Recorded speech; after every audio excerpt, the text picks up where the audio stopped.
নমস্কার বন্ধুরা, সবাই কেমন আছেন? আশা করি ভালো আছেন। আমিও ভালো আছি। আমি নীলিমার ভালোবাসা রান্নাঘর থেকে সবাইকে স্বাগত জানাচ্ছি।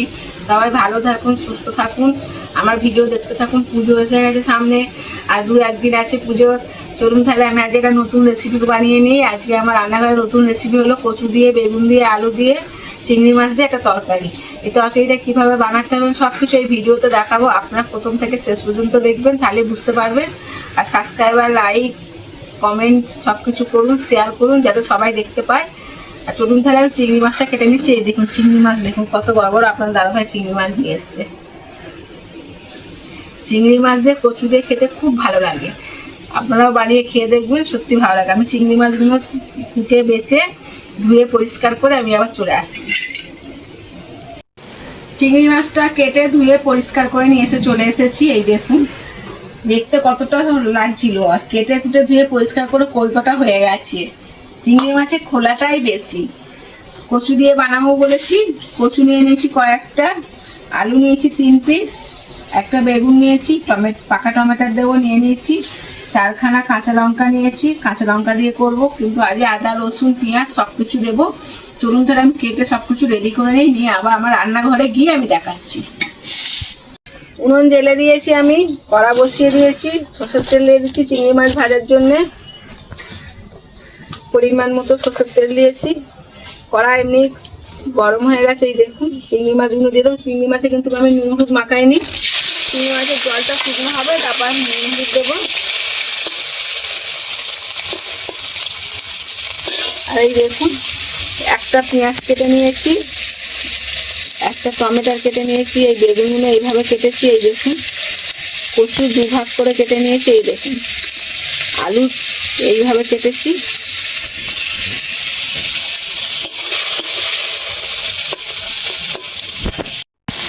চিংড়ি মাছের জলটা শুকনো হয়ে গেছে। এই দেখুন এবার আমি স্বাদ মতো লবণ দিয়ে দিচ্ছি,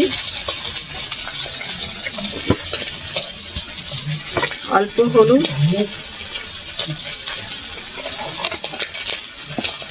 ভালো করে একটু ভেজে নেবো। কিন্তু খুব ভালো করে ভাজবো না, চিংড়ি মাছটা চামড়া হয়ে যাবে, শক্ত হয়ে যাবে, খেতে ভালো লাগবে না। চিংড়ি মাছ ভাজা হয়ে গেছে, আমি বাটিতে তুলে নিচ্ছি।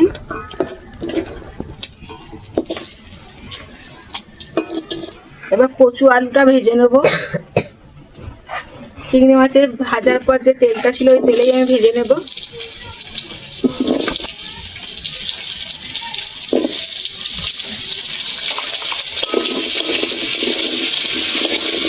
বেগুনটা ভাজবো না, বেগুনটা তরকারি ফুটবে তারপরে বেগুন দেব।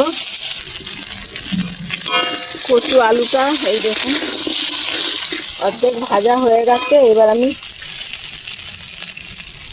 অল্প হলুদ দিচ্ছি, অল্প লবণ দিচ্ছি, এই করে ভালো করে ভেজে নেব। এই দেখুন কচু আলুটা ভালো করে ভাজা হয়ে গেছে। এই দেখুন এবার আমি এই বাটি নিয়েছি, বাটিতে তুলে নেব। কচু আলু তুলে নেওয়ার পরে এই দেখুন এখনো তেল আছে, আমি পরিমাণ মতো ফের একটু তেল দিয়ে দিচ্ছি। দিয়ে দিচ্ছি পেঁয়াজ,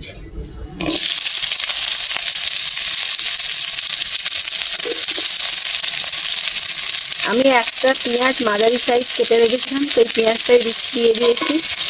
পেঁয়াজটা নেড়ে চেড়ে ভেজে নেব, ভালো করে ভাজবো না, কিন্তু মাঝামাঝি ভেজে নেব। পেঁয়াজের মধ্যে দিয়ে দিচ্ছি পাকা টমেটো একটা। এই দেখুন আমি ছাড়িয়ে পুরো পরিষ্কার করে রেখেছি, কেটে নিয়েছি। আমি ছাড়িয়েই কাটি, নাহলে টমেটোর খোসাগুলো প্লাস্টিকের মতো গালে বাজে। ভালো করে আমি ভেজে নেবো একটু। পেঁয়াজটা কত সুন্দর ভাজা হচ্ছে দেখুন। দেখুন এবার পেঁয়াজের মধ্যে দিয়ে দেবো স্বাদ মতো লবণ। আমি আর লবণ দেবো না, যা লবণ দেওয়ার এখনই দিয়ে দেবো। হলুদও দিয়ে দেবো, আর পরে দেবো না, 1 চামচ হলুদ। ভালো করে নেড়ে চেড়ে ভেজে নেব। আমি আগেই বলেছিলাম আজ আদা, রসুন, পেঁয়াজ সব কিছু দিয়েই করছি।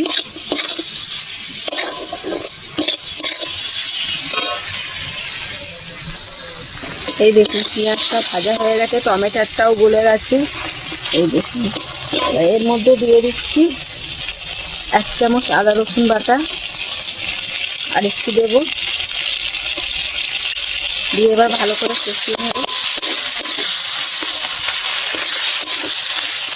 এইভাবে রান্না করলে দারুণ লাগে খেতে বন্ধুরা।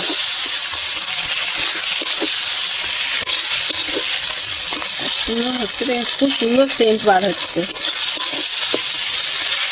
এই দেখুন মশলা থেকে তেল ছেড়ে দিয়েছে, মশলাটা ভালো করে কষানো হয়ে গেছে। এর মধ্যে দিয়ে দেবো আমি কাঁচা লঙ্কা। মশলার মধ্যে 4টে কাঁচা লঙ্কা কেটে রেখেছিলাম, এবং দিয়ে দিলাম। ভাজা চিংড়ি মাছটাও দিয়ে দিচ্ছি। একটু ভালো করে নেড়ে চেড়ে কষিয়ে নেবো। ফের 2 মিনিট মতো কষাবো।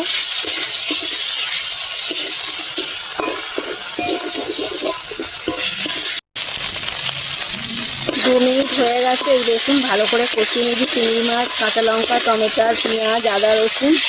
এর মধ্যে দিয়ে দিচ্ছি ভেজে রাখা কচু আলু।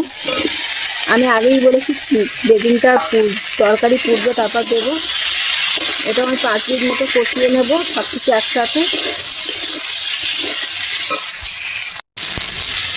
5 মিনিট হয়ে গেছে। এই দেখুন কড়া থেকে তেল ছেড়ে দিয়েছে। এবার আমি 1 ঘটি জল দিয়ে দেবো।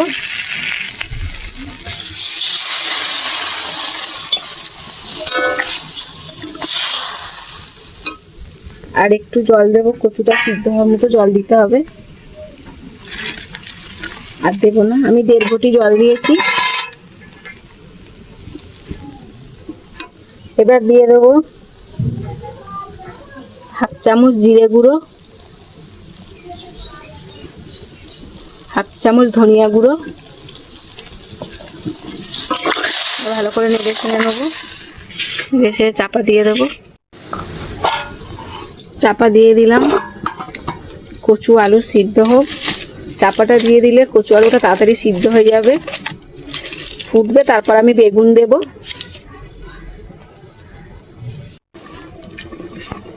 তরকারিটা ফুটছে, এই দেখুন।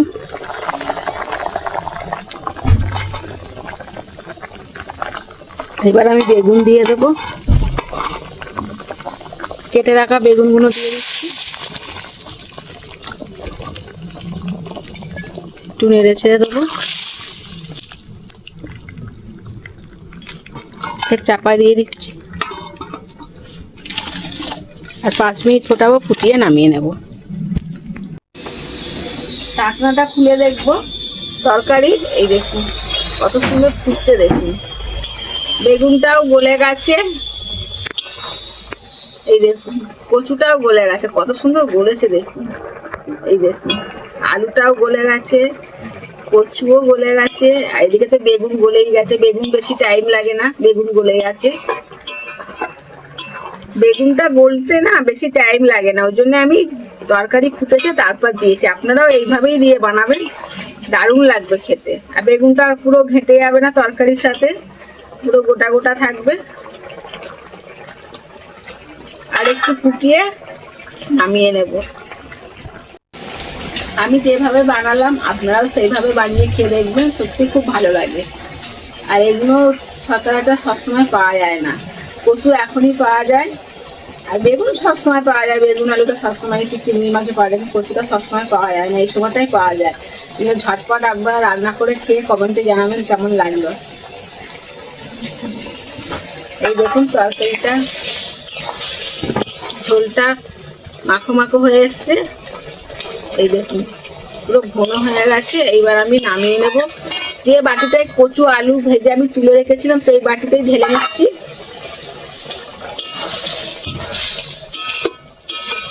এই দেখুন কচু আলু বেগুন দিয়ে চিংড়ি মাছ দিয়ে তরকারি কত সুন্দর হয়েছে দেখেছেন, সেন্টও খুব সুন্দর ছাড়ছে। চলুন তাহলে আগামী ভিডিও আবার দেখা হচ্ছে। সবাই ভালো থাকুন, সুস্থ থাকুন, পুজোটা ভালো করে কাটুন। পুজোতে বৃষ্টি হবে, বৃষ্টিতে ভিজবেন না, ঠান্ডা লেগে যাবে। আগামী ভিডিও আমি আবার আসছি। টাটা।